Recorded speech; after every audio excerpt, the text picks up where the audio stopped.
নেপালের ত্রিভুবন আন্তর্জাতিক বিমানবন্দরে ভয়াবহ দুর্ঘটনার কবলে পড়েছে তুর্কিশ এয়ারলাইন্সের একটি যাত্রীবাহী বিমান। ২৭৭ জন যাত্রী ও ১১ জন ক্রু নিয়ে বিমানটি অবতরণের সময় আগুন লেগে যায়। বার্তা সংস্থা এএফপি জানিয়েছে, বিমানটিতে আগুন লেগে গেলেও কোনো যাত্রী এই ঘটনায় আহত হয়নি। বিমানবন্দরে দ্রুত উদ্ধার তৎপরতায় যাত্রী ও ক্রুরা নিরাপদে বেরিয়ে আসতে পারেন। নেপালের বেসামরিক বিমান চলাচল কর্তৃপক্ষ জানিয়েছে, ইস্তাম্বুল থেকে আসা বিমানটি ডান পাশে ল্যান্ডিং গিয়ার স্ফুলিঙ্গ দেখা দেওয়ার পর আগুন লাগে।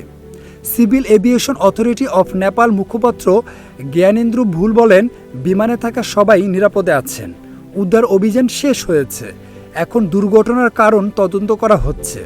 হাদি হাসান, নিউজ ফ্ল্যাশ 71।